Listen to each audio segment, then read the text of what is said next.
Hello and welcome to episode 8 of the Team One Take podcast. This episode, we're just going to simmer down a bit. We're just going to go with Kin and I and just kind of give us the lay of the land, if you will, of all of the different leagues that are going on throughout Honor of Kings. None of them have really finished except for the WKS, but I think it's a good point to be kind of like, hey, where we're going to, especially since some of these leagues will be ending this week. But yeah, Kin, I mean, let's go into, let's just go in right into the first team or the first league. Mhm. Let me see if I can do this properly without destroying everything. Which league is it going to be? Okay, perfect. This is going to be the MKL to start things off. Your thoughts just, I mean, you see in the standings, I know you've been watching some of the games, but what have your thoughts been thus far about the MKL? I think the biggest notion of the league for MKL has been there's a very huge gap, right? Like look at DZT or DZT, depending on how you want to pronounce their name. It's like 0-7. Yeah. And then Nova is all the way to the top with 7-0. Now I did not watch all of Nova's games, but according to like the comments, they weren't even trying per se. But I think the perception of audiences versus like their actual mind state or their mindset probably might be different. I think Nova probably is trying, but trying maybe lesser known or lesser practice strategies and still win, I guess. Yeah, yeah, and I do think that they're kind of on another level, right? I think other teams are really struggling to kind of even keep pace, and they don't really need to play their Mm. A game all the time. They can kind of, as you're putting it, dare I say, B tier drafts and that the likes, right? It's just all about the execution. They've been really next level in that sense. But let's talk a little bit about this rat race from Homeboys, BSE, Alpha Gaming, and Todak here. We had Sagi that was like, hey, all about these four teams. Like he pretty much predicted Mm. this as Mm. top four. But they're all tied. And I mean, yes, there's tiebreakers, and then we do have a little bit of a ranking, but still, I think that this is still up in the air, right? Definitely. I think this one really comes down like to on-day performance and their mental state then, right? We've really seen across the leagues, Mm, especially when there's like equal strength within the teams, it really comes down to on day, on set, and like on the gauge kind mm, of decision making because everyone needs to see the same or be on the same page. I think this will be the difference maker. Less about, hey, the drafts, less about um, execution per se. I think really it comes down to that one micro or macro decision across the game, right? okay. Whether they want to make a trade or whether they want to defend. And we have seen teams crumble because they cannot decide on one alignment, which is like, oh, some people want to defend, some people want to attack, and then it just falls apart from there. Yeah. I think in like if we're going into the teams, and we won't dive too deep, right? But I Mm, do think mm, that mm. like they're just like not exactly as clean. It seems like obviously Nova has kind of has gone undefeated, right? Has beaten them all, and it still seems like all the teams are intimidating. They're playing a bit scared, and they're not really able to play the same level. I think BS Homeboys BSE has been one of those ones where we're like have high expectations, but they seem to crumble whenever they play against these like big dogs here. I think it's really the pressure, right? And then when we take a look at MKL, I think maybe there is a potential that they're looking too far ahead. Okay, the why I say this is because I think there's a lot of things that are up for consideration as a professional player, right? Obviously, when you come into a professional league, you're looking to perform your best, you want to achieve the best results, but you're also looking at the journey ahead, right? Which is why you're here. Hmm. Which is okay, I want to win MKL, I want to qualify for KNC, I want to qualify for KIC, and then I want to beat everyone, right? And sometimes if you focus too much on what is happening in the future or what you want to happen in the future, you are disconnected with the present performance. And I feel like that could be something that is the difference maker for the teams. Okay. Yeah. Okay. All Okay. leagues. All right. All right. But going back to this one, I put Sagi on the hot seat in terms of picking 3 out of the 4 teams to make it Mm. because only 3 do qualify or 3 slots for the KIC. Do you think which one of these teams is not going to make it, in your opinion? I think for now, probably has to be Toda, right? I'm only saying this because this is the one of the rare few times that I'm going to use stats. Like if you take a look at the scoreline, right? 11-4, 11-5, and 10-5.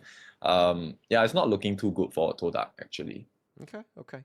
I mean, for me, I think just homeboys for BSC. I know that it's. I mean, they look all right in second place, but I Mm-hmm. just think the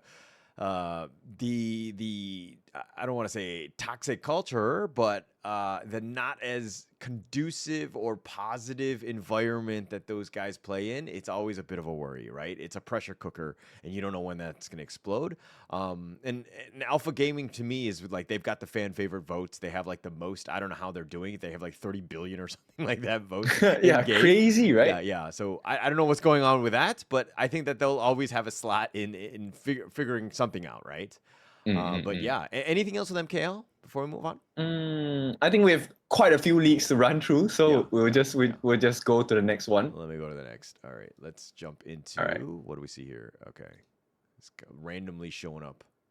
All right, oops, it's gonna be the PKL on this one. For me, the biggest surprise here, obviously, Boom Esports taking 2-0 over Blacklist. Yeah. I think that Blacklist is the type where like everyone thinks that they're like the top dog. They should be winning. But Boom, somehow it's like personal, right? Like they don't like to be little brother or anything or ever think that they're the second in command or whatever. And they always tend to show up against that. I think it's the learning ability. No disrespect to the PKL teams, right? But I think generally why teams are more successful in every new season is because they have the ability to learn faster. That's I mean, when you're talking about top tier teams, that literally is the only difference, which is how fast can you learn the new meta or the new rotations or your understanding of the game. Why do you need to make certain decisions at this particular time? I think that has been the little edge that Boom Esports has had, right? At the same time, I feel like Boom doesn't feel the pressure of being the current PKL champions, right? Blacklist has a different kind of pressure on them because not to say that Boom doesn't have this, Blacklist has a very huge burden on their back, which is to say like, hey, we are supposed to be number one, right? And when the results don't hit that stage, the players put even more pressure on themselves to say that, look, we deserve to be number one. We should be number one. We're going to play like number one, which means no mistakes, which is a double-edged sword. Because when you make mistakes, then you kind of like crumble, like, you know what? Yeah, maybe I'm not number one, or maybe I'm not good enough to be number one. And they try to recover, but they cannot find that form. Yeah. And I just feel like whenever they're on stage or they have some sort of moment where they really need to show up, I feel like they kind of have not been able to live up to that. I don't know what it is. And going into this one, if they're not first place by the end, I think that would be a huge disappointment for Blacklist. Yes, they will still qualify because they have 4 slots out of the PKL. But it's still a moment where you're kind of like, no, like there should be no reason going up against Boom Esports when they've kind of had the same team, they've had like the coaching, all of that stuff has been great, the support that they all need to really continue on with this. And there are zero excuses, I would say, to be at least the top team from PKL. I would agree as well. I think mostly same thing. I think okay, maybe slightly difference, like small differences in the PKL. I think the pressure and the need to win is kind of different. Because I think the fan interaction is also very different in PKL, right? I think that puts a different kind of pressure. Not to say that MKL fans are like not as hype or whatsoever, but I think the PKL teams are still getting used to trying to put their best performance in front of a live audience, and their crowd is quite high. So I think that really makes a difference. Yeah, that's been the biggest thing. I've noticed that too, right? I think the crowd being able to just kind of has carried them at times. While we kind of go through some of the leagues, I do want to show that replay of that last game. All right, let me just quickly share one that's going to be Wet Round versus Boom. This is one of the highlights that was absolutely insane. So I think that is We trend mga kaibigan, ako na to, balik si Arise. Pwedeng maubos mga kaibigan. May medium wave sa baba. Oh my God, tapos buhay pa rin si Tatsuri dito. Tignan natin yung mga Mr. Krabs. You wanna know if I can feel it? You wanna know if I can feel it? Magpupush ata si Tatsuri dito sa mid lane. Nako po, that's the game. Milady That's the yan. game. Milady yan. Yuhulim si na pineapple under the sea. Oy, yung minion, Biggie. Kailangan mo i-tip yung mga minion. Magpabilis yan. Magpabilis yan. Oh, this is one, alright. Yeah. Ladies and gentlemen, Dianico. Papaano Retrain yan, and improve. kaibigan. Lumigon. And that's it. That's an actual crazy game. And being able to end it with just minions like that. But this is what we're talking about with like the PK, like the fans. Look at them. they're all going ham. All the players are so into it. Like, this is what we're talking about, right? And this is the vibe that I want to see at KSC. I obviously they brought it into season 3, but this is just like continuation. But having games like that where it goes to the end and it's such a comeback, factor or whatever. This is an amazing game. Yeah, for sure. And you can see the fans going crazy, right? And this is why I feel, not to say that PKL is the hardest league out there, but I think there are differences with regards to how competitions will go, how players and teams will perform, especially when the ambience is like that, right? I think it's very different for audiences, that we have a lot of people that are watching the games online and they're like, that situation is so easy to deal with. Why didn't they do this? Why didn't they do that? That kind of thing. But when you actually go into a game, the processing power that you have is going to be vastly lowered.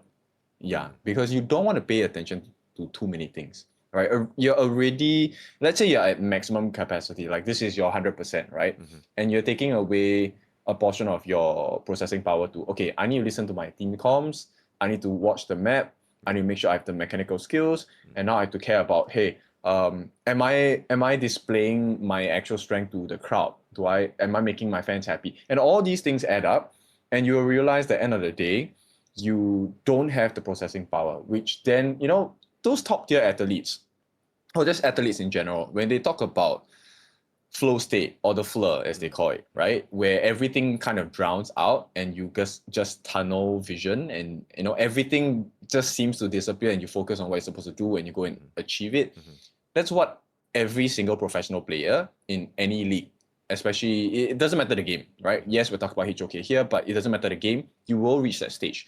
And if you're not in that state, it's very hard to perform, to be honest. Yeah, because sure. You can only know this when you have done and went on to compete before. Doesn't matter the tier, whether it's community tier, grassroots tier, or pro tier, top tier. Once you enter a competition, you will fully understand how much processing power it takes and why it's so hard to be a professional player. Yeah. Yeah, and I mean, just to kind of add on to that, I do agree 100%, but I think it's also how the players or whoever's involved in these competitions is like the practice time that they put in, right? And to kind of continue on with like a non-Honor of Kings analogy, it's like basketball, right? When you're just shooting like a million free throws, like you're constantly just practicing it. You can do it with your eyes closed, where when you're in that state, like all the crowd and all these things, they might try to get in your head. But the biggest thing is it's just like the form and you're just like going through it. You're going through the motions because you've practiced this. You already know what you're doing. And I think that some of those players that are inexperienced, somewhat younger, that haven't experienced this kind of stuff, when they get to this stage, they get intimidated because all of these factors obviously are there, right? Every player feels them, but the ability to just be like, oh, I've the years of experience of just practicing, I can like get that out. Right, so I have that flow that you're talking about. So I think it is key, especially for this. And I think that other players right now are a little too worried about the crowd. Like they want to show up and they don't want to make a mistake. They're like, there's that fear of failure almost. True. And just to add on to that point, I think the practice quote, right? Everyone tells us say that practice makes perfect. Mm-hmm. But what I've learned is practice makes permanent. And where this line of the flow state is drawn is when you can perform a task without processing. Mm-hmm. And what I mean by that is, example, if you have done a wave clear long enough with a specific hero, you know that if you do action 1, 2, 3, 4, it will be done in, example, 30 seconds, right? So your mind goes into a default network mode where you know that you don't have to pay attention to this. Your body naturally will go and go on to achieve it. And then you can use that processing power to do other things, right? And that's where the top players are at, because to them it's like, a lot of people, when you watch other people's stream, and I have also received these comments in my own streams where, players who are new, they'll come in and say, this tier looks so intense. And as a player of a certain tier, right, a higher tier in let's say your grandmaster, your master and above, right, you don't feel the intensity because you're already used to it, right? Yeah. This happens almost every game. Yeah. And that is where the professionals are at. Meaning, okay, you know what? We're being invaded. no pressure because we already know what's going to happen. Here are my options. Already, it's a byproduct. They already know this is stock standard, right? BAU, business as usual. And then they just react accordingly. And this takes away the need for extra processing power, which is why better teams seem to always perform better because they're already ready with it. That's all. Yeah. And I mean, also kind of going into like some of the teams, right? When they're like Nongshim losing at KWC, right? If you have an easy ride and everything is like good, you've never really been tested. And then now you're playing against teams where you're like losing, and then how do you react? Like that's the biggest thing where like some of those teams have not been there before, so they'll always be like overwhelmed, right? And I think that that's why being in a league like PKL, MKL, all these teams have to be truly tested. They need to be put in the fire. And I think that that's super key for all of the teams because you're going to be losing, right? You're going to be losing a lot, but it's like, how do you react, especially on a big stage like that? Actually, I would think that the best case scenario in regular season is you lose. You lose like crazy. But you lose like crazy in a sense where everyone is so closely tied in the table. I think that will be the one that produces the strongest challenges out of any league, right? When everyone is really close. So based on this particular concept, actually, I feel like IKL is pretty scary. Yeah, I know we're talking about PKL now. Let's jump in. I think that this is the right like time. my perception of the three main leagues, since we're heading to Nations Clash first, right? Obviously the thought process still stands the same. I think Malaysia, MKL is definitely going to dominate, right? But just Nova, for now, really just Nova. I think the IKL teams and PKL teams have definitely improved a lot. Yes, they are imports. The cool thing about the imports is also that they're not from one singular country, right? I know there's a lot of people that say, oh, they've been getting all the China coaches, they've been getting all the KPL coaches, they're getting players that are from KGL, blah, blah, blah. But now we have imports from almost everywhere else in Southeast Asia, right? And later when we move to KMW, KME, then you get to see the rest of the other regions come in with their own imports. So there's like Thailand, there's like Malaysia, then even for us, there's like Singapore and stuff like that. And this is something that really impresses me. So let's dive straight into IKL. RRQ. I'll be honest, RRQ was not my cards because at the start of IKL, dude, they crushed my heart. But the one that I was rooting for and hoping that they would be appearing at this particular stage was Visakha. And I think they have impressed. Yeah. I mean, because you have that personal, dare I say, or the home country player in Raven. I think that, you're talking about just how some of the imports are now coming from all different places and everyone is kind of leveled up. But I think Visakha, I mean, Raven has been really great on that team, a great addition. And the fact that they're Group Tyrant, which is definitely a much easier draw. So they have a lot of time where they can kind of, experiment, dare I say, and also play against teams that are not Kagendra, Bigatron, Dominator, right? So they're not going to get completely blown out. They're able to kind of compete in that sense. But I think that going into this one, Group Tyrant, I don't think we had a huge favorite, right? And Visakha has more than stepped up. RRQ also very impressive in that sense. But that third slot, don't know at this point. And that's crazy because they're 3-8, right? Actually, that's the most crazy thing. So, the voting for the teams, Alter Ego is way ahead of everyone. And I'm like, whoa, that's one thing. And I just want to dive a little deeper into Visakha Esports here. So, yes, obviously, I have a soft spot for Raven in terms of hey, he comes from our home country. He's representing well. But the team synergy for Visakha is really what impressed me and caught my attention in the first place because they have two new imports, right? Which is Raven and Jin Yong. So Jin Yong is from Malaysia, and the two of them have gelled really well. They are really buddy in the farm lane. But this season, Nev, the jungle for Visakha, I think he has really grown a lot because I did not notice Nev in spring season, but this season for Visakha, they have been really consistent. I think that is the most impressive because spring season Visakha, they were good as well. At the start of the season, they were actually performing well, and then they just fell off from there. Now, if we take a look at the right-hand side, right, we have our lovely Kagendra, of which, we don't really see them much in the international stage performing. But yeah, back in local pro league, they are dominating. Closely matched by Bigatron, of course. Yeah. I mean, going into this one, they look good. I let's be honest. On the group overload, I don't think that there was ever any sort of doubt Kagendra, Bigatron by Vitality Dominator were gonna not make it. At least at the playoff stage. It almost seemed like they were destined to kind of to just kill each other, or in this case, Talent ID and Rimoin. I think that those two teams were really unfortunate getting drawn in with them. But no, you know what I mean? Like going into this one, like the playoffs are coming around. Dominator still on the bottom. Little bit of a surprise, maybe, considering they were regular season like gods in spring, and seeing that they're kind of going in. I mean, 9-2 and 8-3, very bit of a wash in that sense. But the playoffs are going to be the most interesting thing. Just seeing which of these teams really gets hot. Kagendra seems to be that team, but now if they're the top dogs and all of the eyes are kind of on them to, expecting them to be the number one team, how do they actually fare? Because Dominator, again, in spring did not do well with that sort of pressure on their shoulders. For sure, right? I think it still comes back to the same, like winning too much. In esports, so funnily enough, it's the winning too much hurts you, right? And I mean, if we take a look at the other traditional sports that we watch, winning always puts you in a good spot, but winning also then like you never have a doubt that once a team starts winning, or that there's momentum, they're gonna continue winning week after week. But that's not the case in esports, at least from what we've experienced, right? And especially in like all the different leagues, the upsets in last season for spring in KMW and then IKL, PKL, like every single top dog, just final step, they got cut.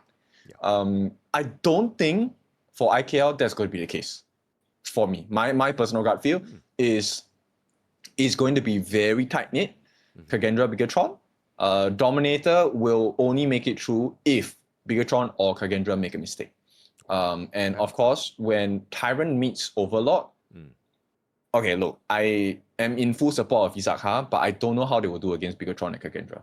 Like, I don't know whether they are that strong, right? Because like you said, Tyrant maybe not as experienced, not as clean. I think that's the major difference, which is there has not been enough proficiency in Tyrant to expose and force you to learn a very painful lesson which you remember, okay, next week I cannot make this mistake anymore, right? But in Overlord, it's not the case. Overlord is one mistake, punish hard, and then you have to fix it immediately. And it's not even about next week. It's like, okay, in the second game of this best of 3, we really need to fix this problem. And if you don't, here you go, you're going to be at the bottom. Yeah, so those teams are probably going to be better, you're saying. And yeah, I feel. Again, they've been consistently playing with each other. It makes a lot of sense going in. But, okay, if you're saying that, like, because only 3 teams make it to the KIC from the IKL, right? Is it still Kagendra, Bigatron, Dominator, and then who's that 4th team? Sorry. Who is it the top 3? Are they going to continue on? Are RQ, Visakha not going to be able to take out any of those teams? Like, who's your top 3 from IKL? Kagendra, Bigatron, Visakha. That's my personal thing. Wow. Yeah. Even over Dominator. Okay. Okay, Dominator for me, it's kind of shaky. I think the main difference here is they're not as consistent. The one that is a scary dark horse for me is RRQ. Because remember RRQ when they first showed up in like EWC year 1, dude, Bai was like getting trashed all over the place, right? It was like he's being hawked. He's low-key, bang, bang, bang. But this season, like, dude, he's on point. He's jungling and smite battles, smite 50-50s.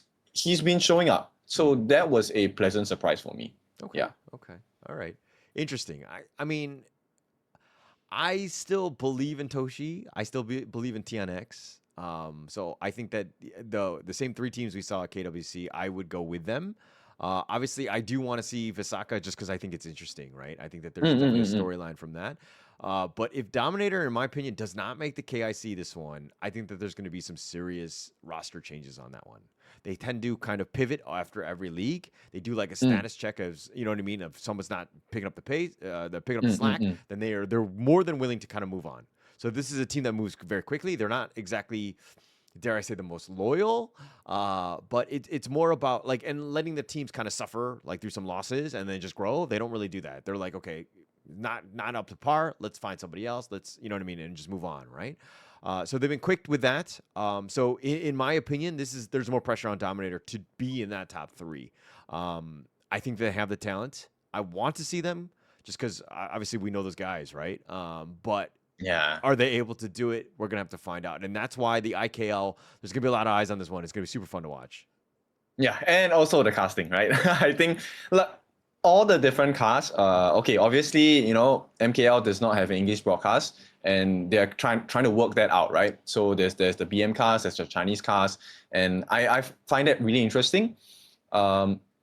And the energy is so different, right? This is actually a topic that we talked about even before we came over to HoK, which was like, hey, there is a difference in the different regions when they cast for the casters, the energy difference, the way that they talk about the game. While we obviously don't understand Tagalog or like Bahasa Indonesia, hype is Universal. transcendent. Yeah, universal, right? It Yeah, transcends the language barrier. Yeah. You can tell. And actually, this was something that I spoke to Bibimbap. So there was one day she was casting, and I texted her on IG. I was like, dude, that cast was one of your best casts ever. I don't understand what you were saying, but yeah, it made me feel excited, even though I did not understand a single word that you said, right? So that to me is really interesting. And in terms of like energy levels, I think IKL is going to match PKL's hype, just casting wise, right? I don't know about the audience. As we all know, regardless of whatever game, the Indonesia fans and the Philippines fans are always at the top of their game. And that's something that I'm really excited for in KIC and KNC as well. Yeah, right? yeah. So let's, yeah. No, I'm actually I have a translation of Bibimbap. She was saying that like Kin is a stupid piece of garbage, all of these things. But she was doing it in a hype way that you're like, oh my god, the game is amazing. But yeah, she was just like calling out on you more than anything else. But no, I mean, look, I love all the international casters. I think that they're great. They add so much to it. The hype is real, right? And the absolute, and you heard it even the highlight just earlier. It's going on, and like the crowd is loving it, and they feel that passion just going in. So it's going to be super exciting, and just how they kind of go in. So all the teams just really bring it. Okay, so we have covered the KNC team portions, right? I think now we can take a look at our side of the coin per se. Yeah, let's go to the shitty one first. Oh, this is the KM West. Oh, interesting. All right, I'll let you go first. Hang on. Yeah. No, I mean, as you load up, I think the biggest surprise, this is outsider me. I didn't cast this, obviously. But if we're just looking at Survival Week, like the Group A side, level max going 6-0, I did not have that on my bingo card. I did not think that they were that good. And to do it in such a dominating fashion, right? Okay, so obviously the score lines, I feel the score lines don't do the series justice because in most of the games that happen, especially for Group A, while a couple of them were not on stream, the series actually was quite tight, right? Boss Gaming and even BTK, that's something that I feel quite unfortunate over. Like some of the BTK games, while obviously it may not be at the level of like OG or 9Z Global or Twisted Minds, their growth has been pretty, I would say, scary. Scary is the word, because they're a team that has only had their hands on this game for a couple of months. Yes, obviously there's a lot of research, there's a lot of, like, they also have a coach with many years of experience that has even KPL experience, right? So that obviously helps a ton. But then you have the equipment in terms of the coaching staff, but the actual execution comes from the players. And the players have learned. Are they still making some mistakes? Of course, right? And I think the fans or audiences watching have been quite hard on them, myself included, right? But I think this is a very scary notion, because if you don't pay attention to them, I firmly believe the next season, maybe in spring season for KMW, BTK is going to be quite scary. That's my take. Yeah, and the one that really surprised me was Alo Gaming. Level max, obviously, nobody expected because they were very inconsistent. I feel like maybe ranking week, they were trying stuff out. But Level Max Club actually has a very deep hero pool. Maybe the first part during the ranking week, they were not clear in synergy. Comms were not as good. That's probably it. But they really beat teams because of draft and the execution. Their decision making has been super clean in Survival Week. Okay, that's interesting. Again, I only saw some of the scorelines for Group A. I mean, I saw BTK some of those games. They were competitive. Like they would go to like game fives, and they would go like extend the series, which. And I'll talk about CMF later, which is like some of the other teams weren't able to do, right? They weren't able to find any sort of like momentum in that. So it seems like BTK are on the cusp, dare I say. It looks bad because it's like 0-6. You're like, oh, whatever. But they were 5-18, right? So they figured out ways to get games off of the other teams. But yeah, I think the biggest surprise for me was Group S and the performance of 9Z. Right? This is a team that I saw like they wanted to brawl all the time. They wanted to fight. And I think that Twisted Minds kind of fell into that trap a bit where they were kind of not playing as objectively based and they were more about the fights and the skirmishes more than anything else. But 9Z, I think that they have the mechanical skill. If other teams want to brawl with them, they're going to come out on top. I think Sick is absolutely amazing. Leffy's also very good. Capex makes some serious plays. But if we're talking about high-level Honor of Kings, sticking to objectives, OGs are still the best of the bunch, let's be honest. Yeah, uncontested. I like the way that you put this out there because 9Z really likes to fight, right? And if you choose to fight them at the wrong time, you will continue to lose. That's what's so scary about 9Z Global, right? If you lose the fight once, you will continue to lose because they will keep poking you to fight, and it's something you cannot ignore. You cannot say like, I don't want to fight. I'm going to push some towers. They will catch you regardless, right? And I think that's what's so scary. Like, okay, so hot take. I think maybe not that hot, but LM against TM. I don't think LM is able to take a series off of TM, right? I think Twisted Minds still pretty much have it in the Group A standings, like to qualify into the grand finals of KMW. OG against 9Z, I think the one determining factor is if you take a look at game 1 of Survival Week last day, day 4, that is the main difference between OG and 9Z Global, right? HoK just being a nuisance and 9Z Global committing 4 different members to take him down. And they did take him down, but because he's using Mayin, so she has a couple of escape mechanisms and stuff. And HoK is just wasting time. And OG then get dialed out to just whirlwind the entire jungle on the side of 9Z Global. Comes out on top of the farm. He's like 4 levels ahead of everyone on the side of 9Z Global. And then they just fight.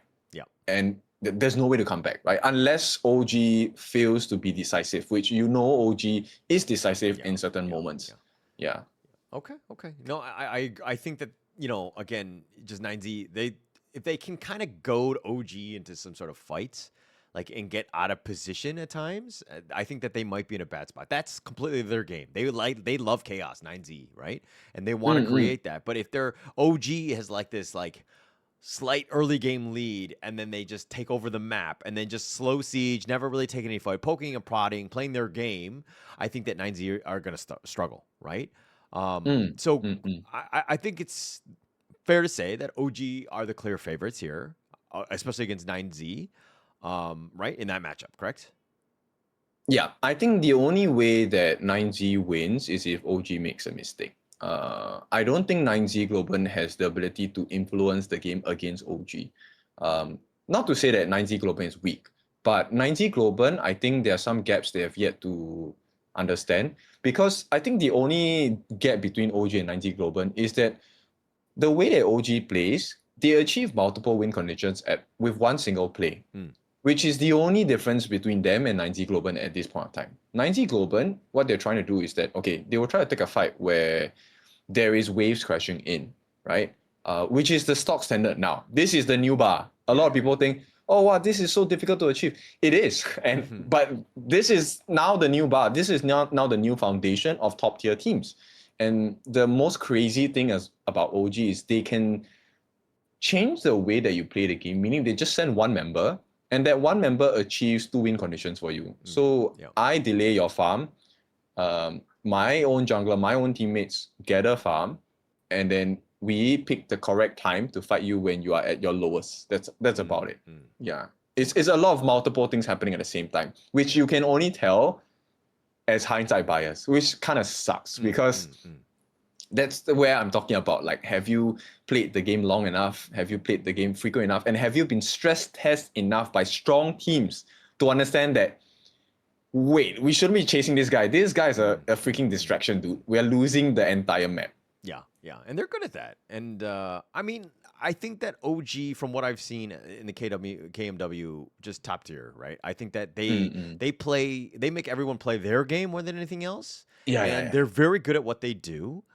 But let's kind of fast forward a bit. Let's assume that they get a slot somehow. I think that they're definitely one of the favorites in KM West and East. So I would think that they're getting a slot in the KIC. And like the KWC, though, like this is a team that has kind of not like managed or hit their expectations. Everyone thinks that they will be able to beat Nova. They'll be able to kind of, be able to test all these things, but they kind of like put a fight, right? Yeah, put up a fight. But it seems like Nova has got their number, and then they kind of like disappear, dare I say. So what is it about OG that they need to kind of do better in that sense? Okay, before we go into that, do you remember OG's games in the group stages? Because I don't remember them at all. My only memory of KWC for OG was just them getting 4-0. That's about it. They were, yeah. I mean, I kind of remember, but like, I guess to what point, right? I mean, they were doing decently against all the other teams. It seemed like they were really hitting their stride. It seemed like this is a team that will destroy everyone not named Nova. Not named, or contesting with Twisted Minds. But whenever they have to play like one of those top tiers, it just seems like they just give too much respect and they just like give up. They don't play the OG way, right? So I feel like it seems like it's like a confidence thing, or it's just like too much respect and like the whole like they give up a little early, at least for my liking.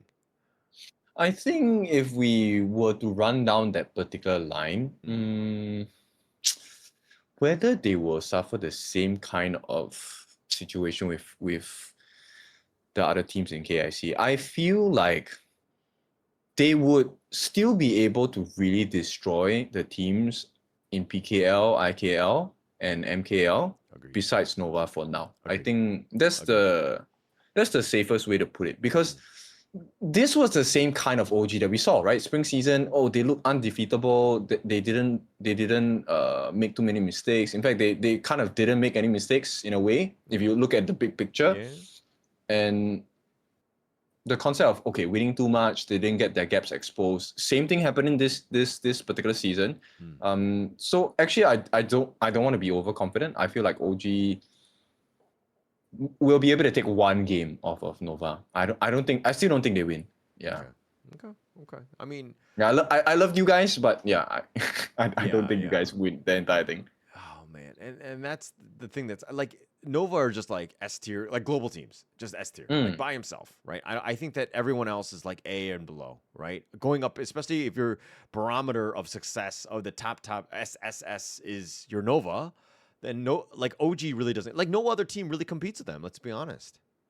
But that's what's crazy. Okay, so if we take a look at like creme de la creme, Group S, I want to point you in the direction of Twisted Minds. So in the starting few series, Twisted Minds played against Boris Gaming in ranking week, and I had a chat with the Boris Gaming boys, right?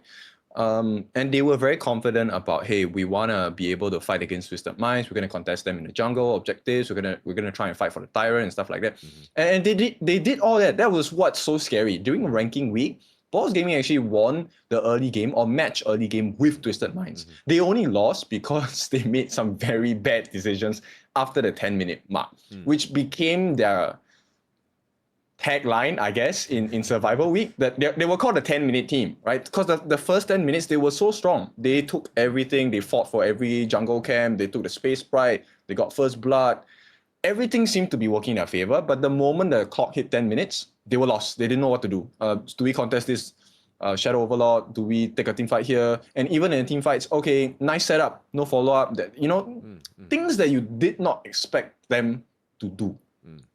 And I feel like that will be the case now for the KMW teams going into KIC. Okay. A little bit more of the same in that sense. Mm. I didn't see that series, so I can't really say. But for me, Twisted Minds, clean shifting in the clash, and then Zhu in the jungle. I just feel like it's a downgrade from previous versions of this team, and I don't like it as much because I wanted to see Twisted Minds really compete with OG. But maybe they just need more time before they're actually at full capacity because I don't think I've seen that 100% mode from Twisted Minds yet. I think they are prepping for a rerun of history with Spring, right? Their last series when they were playing against OG, did they seem very phased by the losses? No, they were not, right? Hailan was smiling, Shanks was laughing, ACC and Xue, they were kind of like discussing like, you can tell a discussion is, at least from my POV, right? You can tell a discussion on the emotional tone of the discussion. Like, is it like, oh my God, you're playing so bad. Like, why are you doing this? You should have done this. Like an angry tone versus like, you know what? Hey, this is exactly what you expected. Okay, so this is what we're going to be looking out for in the grand finals or in the semi-finals, that kind of thing. So I feel like Twisted Minds is just running down the same formula, and we should expect to see a much stronger Twisted Minds coming into semis and grand finals next week.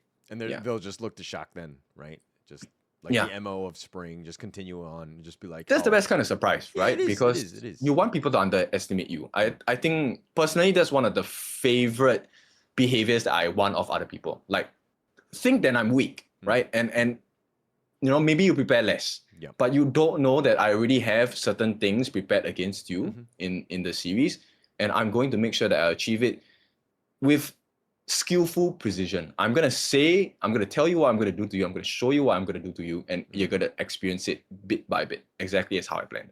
Okay. Yeah, that's how I feel with Twisted Minds now. Got it. Cool. But do you think, I mean, if you had to pick two teams out of KMW, is Twisted Minds one of them? Or who are your top two? For now, if it's just based off performance of Survival Week, OG 9Z. But if overall, I feel it still is OG and Twisted Minds. You think that they're going to upset? Okay. Yeah. All right. I think that's interesting because let's talk a little bit about KME before we talk about the second piece, which is, of course, that last... Oops. Hang on. Are we still going? Yes, we are. All right. 1 second. I think this is the last one here. KM... Oh, that's not KME. What? Okay. Is it this guy? There we go. All right. Do you have any thoughts before I break it down largely? I want to ask, instead of the thoughts first, what happened to Nongshim? How come they're 4-0? Weren't they on like a train wreck in ranking week? I mean, they were still top 3. I think that in the end, air of overconfidence going in. Right, they just like best of threes. They didn't take it seriously. It seemed like they were just looking to fight for the sake of fighting, and they got caught out. Right, and they were doing like Haku not farmed yet, but he was like going aggressive, trying to fight 1v3 like Haku does at times. It just seemed like they were really not on the same page. Right, they were trying to force it, and they were just trying to get by ranking week. Like there are moments even in the Genji Esports matchup in that final game in ranking week, Nongshim had the advantage. Game 1 they dominated. Game 2 they had a huge advantage going in, and then it just seems like they were making mistake after mistake to let Genji get back into it, and then Genji took game 2, and then they had momentum and took game 3, and so everyone was kind of like, where's Nongshim at the end of the day? Is their headspace right? All that stuff, right? Going into group or survival week, Nongshim was like traditional Nongshim, right? I think the first series with Genji, they had a lot of games, and Genji did a great job of like counter drafting, and they had like some unique picks like the Soon Bin to kind of counter Loong, all these things. Like they had set ideas, but once they figured that out and they'd shown their cards, so to speak, Nongshim had been able to counter properly. Like, so the longer series, they've just been able to dominate, and Genji has not been able to get back in those series, right? I don't know if they're saving for more in the future in the playoffs, but right now, in where we stand, Nongshim look, again, back to the Nongshim side, a step up from everybody else. That makes it so interesting. I mean, okay, this is what I love about the major pro leagues, right? Because I feel like everyone is lying to the audiences and to us, Oh, you yeah. know, because it definitely feels like, no, the ranking week is like research. We're gonna try shit out, and then we're gonna see how you're reacting to it, right? Yep. Based on what you tell me, Yep. it feels like Nongshim is just okay. I want to test. It's like marketing testing, right? Advertising testing. Okay, I'm gonna try A. I'm gonna try B. We're gonna see what works. We're gonna see how the audiences react and how the pro players react, and then we formulate based on that. And this is where it's so scary. I know, and I like it because as a caster, from a caster POV, I don't want to know what's going to happen. I don't want to be in a position where I am going to tell you, oh, you know what, at minute 4, this guy's going to die. The fight's going to go like that, blah, blah, blah. I want to be surprised. I want to be wrong. I want to have the information. I want to have a lack of information about the actual goings or the happenings in the match, because that shows me that there is always a potential of a comeback. Teams are constantly improving and they're constantly learning on the go. Yeah. That is why I like HoK so much, right?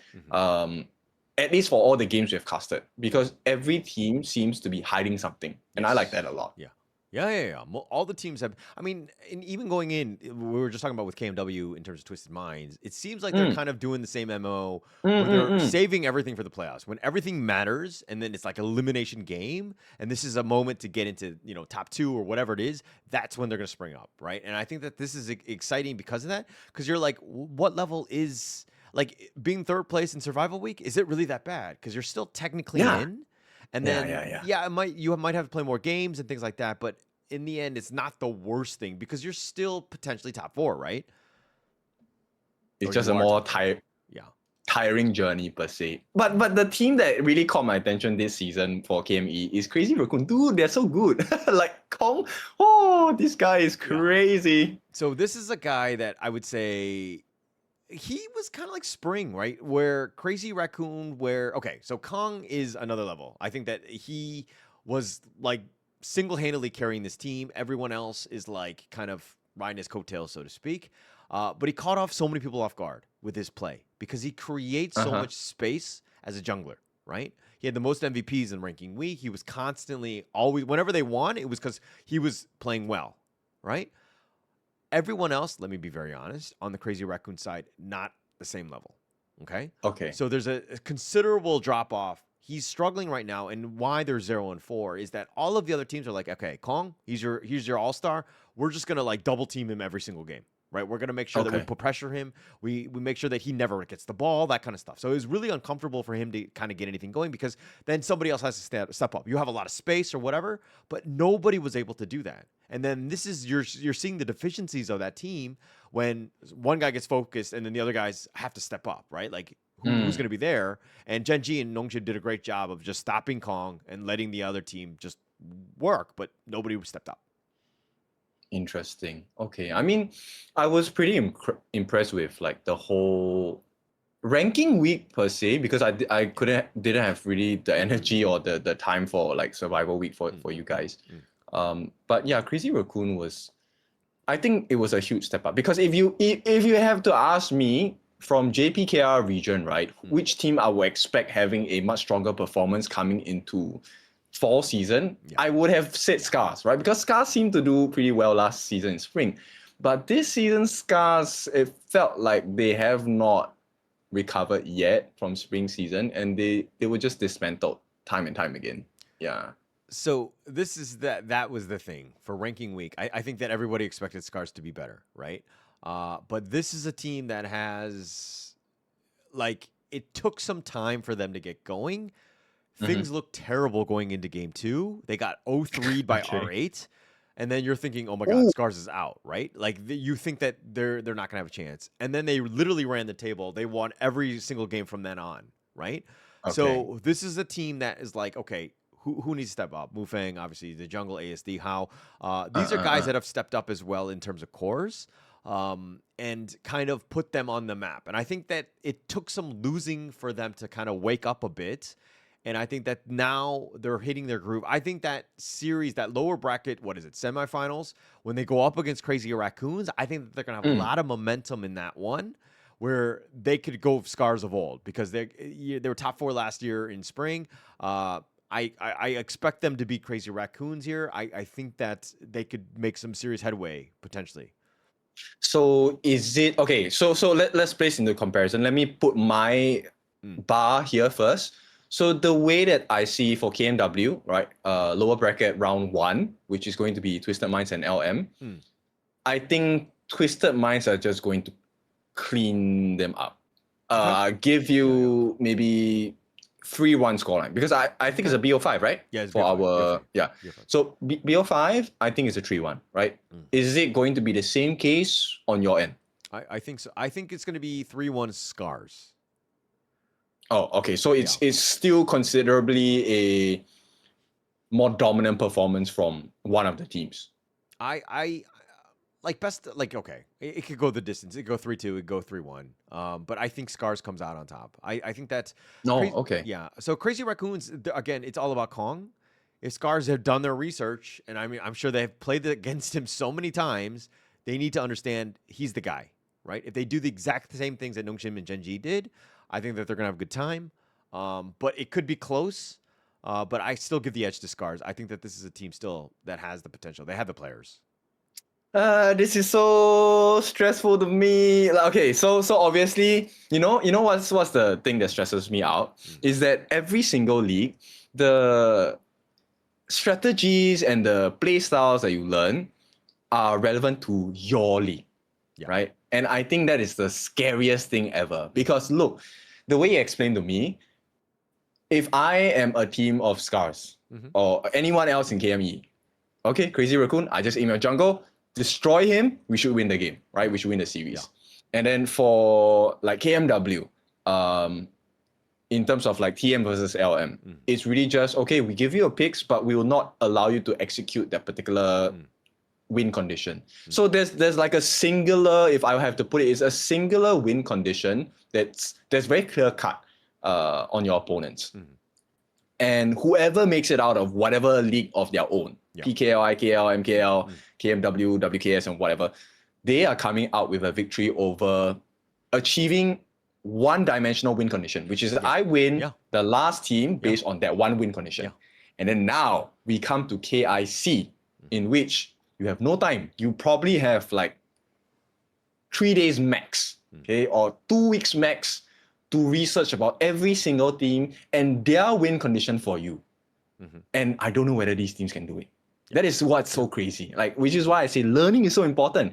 And the only team that I see, at least on my end, let's start with KMW first, that has learned the most is OG and 90 Global. These two. TM, we will see in these last part of the tournament whether they have this trait or not. So I think they can do well in KIC. KME, do you feel the same? Do they display the same kind of traits of a championship material team? I pause here because, I mean, going back to what we've seen, I think that you still need to look at Nongshim and Genji as those guys because they're the only ones that have qualified, right?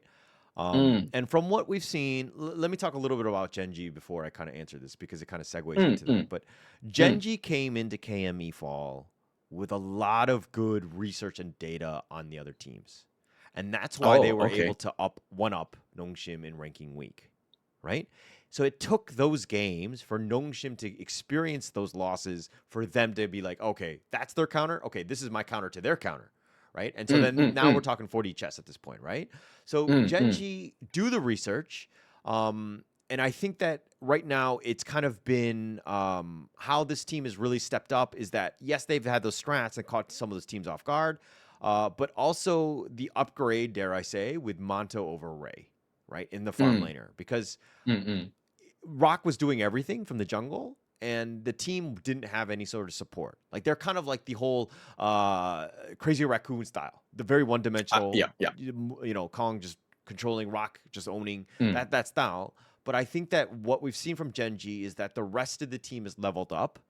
You know, Wawa, Ray, you know, Inua, Clue. Clue has been amazing too, right? As a roamer, right? And Monto, I think that is like he's definitely, I would say, a step up than Ray. How many steps? I don't know, but I do think that he's definitely more consistent because Rock creates all that space. He's able to utilize it and to kind of take it, them on. And plus, with everyone Okay. else really being distracting and able to provide that space for Monto, he's been able to do it. Where Nongshim Okay. got the better of them was when Nongshim attacked Monto heavily, right? Oh, And okay, Monto okay.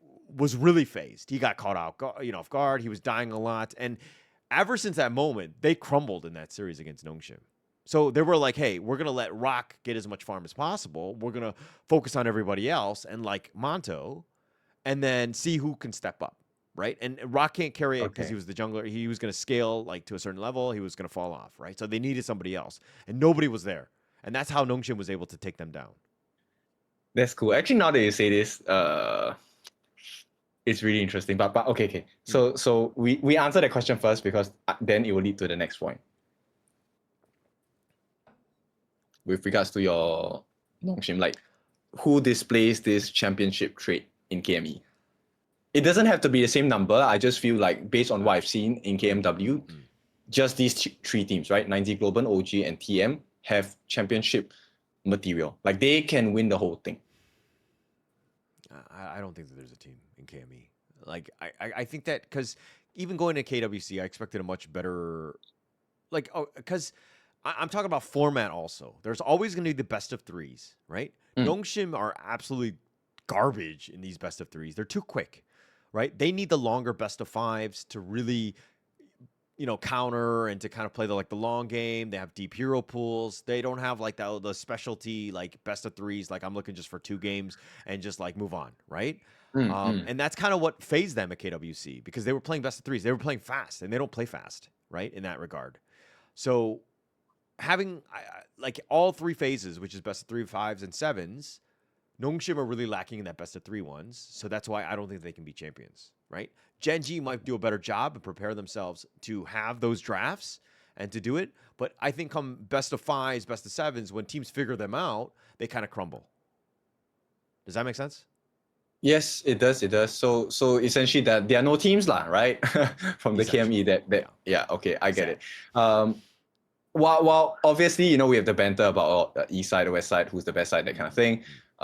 Yeah, I fully agree with that. Right. This is nothing to do with our own personal branding of like, hey, we want to go up against each other. And this one actually then brings me to the point you were talking about. So it seems like every team, let's look at just majors first, right? Because I don't think we have the wealth of knowledge to be able to talk about the other leagues. But in the majors, it feels like there is a 1-player deficit, a 1-player kryptonite, right? So if I want to take a win over Crazy Raccoons, we get rid of Kong. Yeah. If I want to win Genji, we get rid of Monto. And if I want to win against Nongshim, from Oh, I think you're breaking up a little bit. Yeah. So if I want to win Nongshim, get rid of Kyungku or Kyung9. He's what I see as the catalyst of Nongshim. Yeah, because when Kyung9 disappears from the game, Nongshim lose. That's what I've noticed in their games. And actually, that's something. It's interesting that you say that because I was like, is he really that? Like, I always look at like Siri has kind of been that guy, but Kyung9 has not played well, and that might be why Genji or Nongshim have not played well, right? In general, so it could be interesting. But I do think that Nongshim are a little bit better balanced than some of the other rosters, right? Everybody's generally good. They're not like as high as like a Kong. They're not as like amazing as a Rock, but individually, right? But I do think that they're like good enough, and then everyone else is like good enough where like the standard of the team is very high. Okay, and then let me tell you about KMW. Sure. So on KMW, if you want to get rid of Twisted Minds, you get rid of Clean. When Clean doesn't have a good game, there's no way they have a good game. Because Clean has been saving their butts so many times. That's number one. Okay. Who's the other team? 9Z Global. 9Z Global. I can't remember the name for now. But 9Z Global. Sick? Wind RJ, Moon, Leffy, Capex. Capex has always been the guy that sets it up, and I think that he does a great job of that. But I mean, to be like, oh, we focus the roamer, that's like not really a strategy, right? Yeah, I think maybe Sick. Yeah. Yeah, I If you can successfully shut down Sick, then the team doesn't operate as well. Actually, that was one of the reasons why TM lost. Because there was one game where TM just straight out, flat out chased Sick. 4 members chased him, failed to kill him, got turned around, got destroyed, and then they lost.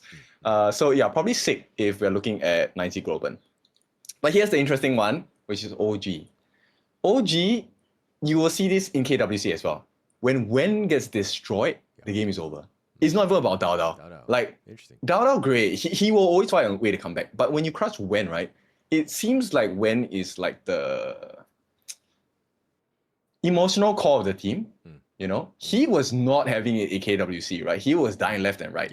And I think OG noticed that as well. So this season in KMW, they put the focus on Keke. Because, okay, I don't think it's not that Keke doesn't care. It just looks like Keke doesn't care because he has a nonchalant face, right? Right. But the funny thing was Sia, which is the manager of OG, there was one pass we were saying like, oh, Keke got first blooded, right? And that's not a very common thing. But then Sia was like, actually Keke, if any time OG gets first blooded, Keke is the first one to get first blooded in all the games. And I'm like, oh, okay, I didn't know that. Or I did not notice that. So knowing this, they use Keke as the bait instead of Wen. And this KMW, Wen did not get focused much at all. Yeah. And one of the successes on the side of OG was the fact that because Keke took the position as the fall guy, the rest of OG shine. At least that's the pattern I see.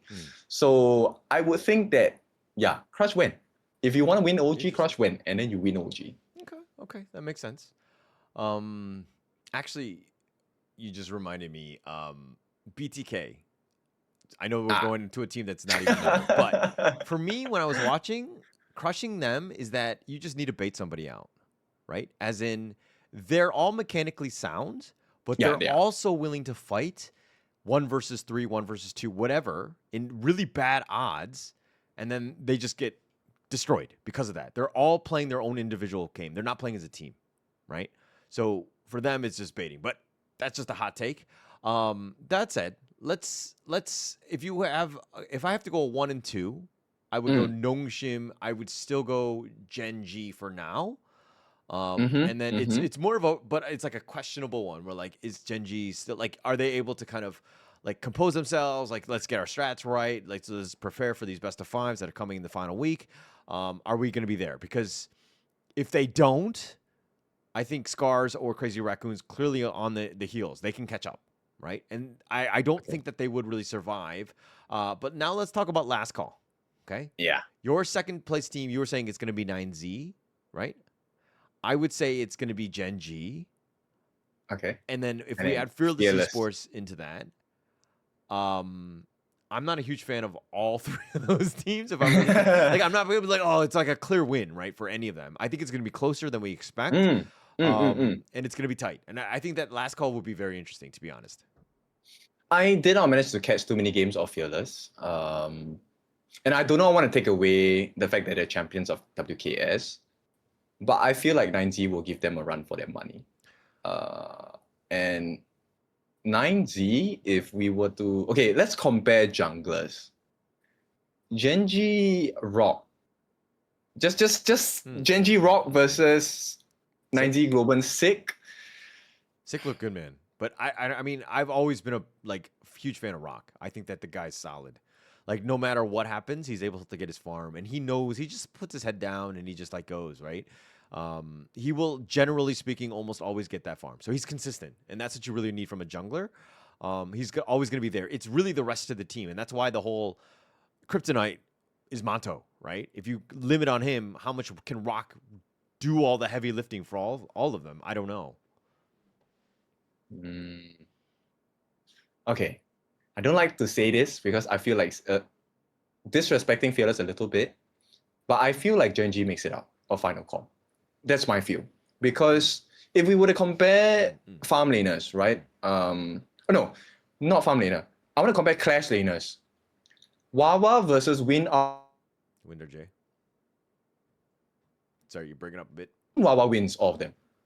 Okay. No, I think Wawa is leveled up. I think he's very good. Yeah. So knowing that the clash laner has a lot of influence over team fights and the ability to rotate and make a numbers advantage, I would give Wawa the benefit. I will think that Genji makes it out final call. Interesting. So for me, Fearless Esports for me is like they played other games like a month ago. They dominated. There was really no competition. Yes, they picked up Snow from Pause Gaming. But this is still a roster where I'm like, but have they truly been tested? Right? Yeah, same thing. Yeah. So watching them play against Genji, and of course 9Z, who have been through all of these games, and they're leveling up, they're devising a meta, all these things that are good. Can Fearless Esports just like jump in and be like, oh yeah, but actually we have the counter to all these? You know what I mean? Like I don't know if that's really possible. So if I'm looking at any of these teams, I'm looking at 9Z and of course Genji, right? I think that they have a Yeah, favorite so going in. confusing. No, because I mean, you've been playing so many games. It's like obviously they're scrimming and I'm sure they're practicing, but being in the fire all the time, like they don't even know if they're going to be top 2. They're in these leagues. They're constantly going, right? Like they're like consistently playing like high level games right now. Like, don't you give one of these two teams an edge? no, but if you take a look at KWC, Fearless did pretty well. They lasted longer than anyone else. Yeah. Okay. Fearless was not there. It was Pause Gaming. Really? Fearless, okay. Fearless Esports is the team that lost to Pause Gaming, but they picked up one member of Pause Gaming. So it's like a completely different roster, right? So this is why also they're not, I mean, they were never Pause Gaming level. Pause Gaming was good, right?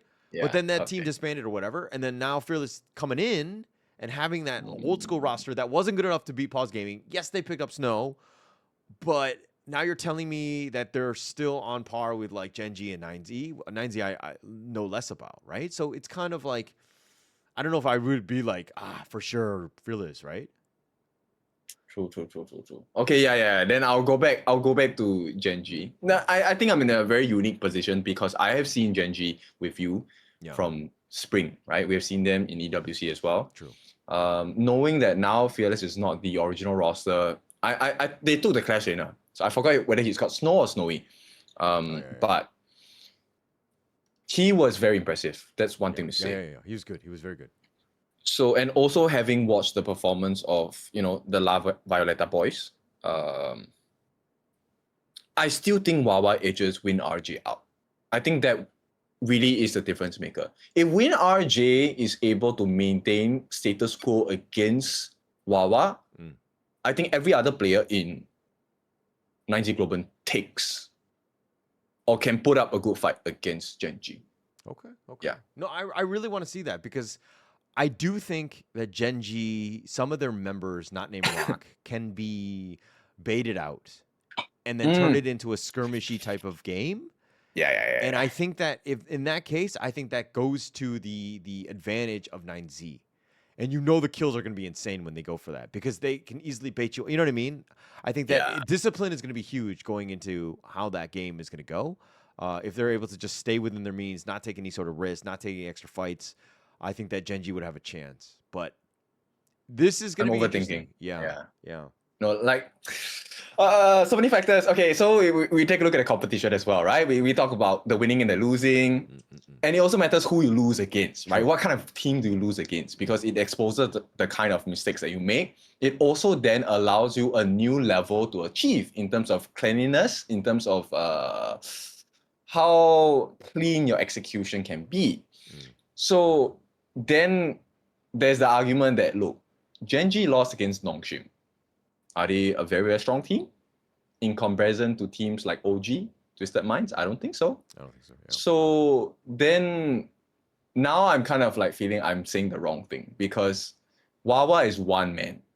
How much can one man influence a game, right? And if we're talking about team play, I think 9Z Global as a whole team operate better than the two of them. So I'm gonna change my answer. I'm gonna go with 9Z Globen. Okay. Yeah. Okay. Yeah. Actually, all right. You'll never hear me say this on broadcast, but I do want to see 9Z because I think that this is a new kid on the block. I really like the way that they play. They're a lot of fun to watch, right? Because they're so like there's so much action, right? They're willing to fight, and come PK, like when they play the PKL teams, IKL teams, those guys want to brawl, man. Like we're gonna have some serious fireworks when those two teams like match up, right? That's only one thing I hate. 9Z Globen have this trait which I absolutely hate on broadcast. They don't fight for the 4-minute tyrant at all. Right. You go and watch all their games, all their series. Very rare do you see them at the tyrant pit at 4 minutes. They're freaking farming somewhere else, and then I'm like, why are you guys not there? But then they win the series through team fights, and I'm like, okay, granted, forgiveness given. Yeah. No, it's interesting when teams do that because generally speaking, I would say 80% will I'll usually fight for that 4-minute timer, right? And the times that I haven't, it's usually because like their smite's not on cooldown, or the jungler's like, actually I need to continue my route, and I'm just gonna be elsewhere putting pressure. So it's really up to the team, but yeah, that's gonna be an interesting one. All right. I think that we've gone on for a little bit more than an hour. We've done a little bit of a breakdown. But yeah, that's going to be episode 8, Team One Take Podcast. Please like and subscribe. We'll catch you guys next week, and we'll have a breakdown of potentially other leagues. We'll have another guest on point. So, and finally, the charity of choice will be the Singapore Red Cross. I'm a member of that one. I learned CPR and first aid through it. I've been donating blood to the Red Cross for, I don't want to say how many years because that'll age myself, but for a long period of time, I love the charity. It's always been great, dear to my heart in that sense. So we have a great one at Singapore Red Cross. So let me send out the link. You'll be able to donate below, be it your blood or money on this one. So all the best for that one. But we'll be signing up. Episode 8. Thanks. Okay. All right.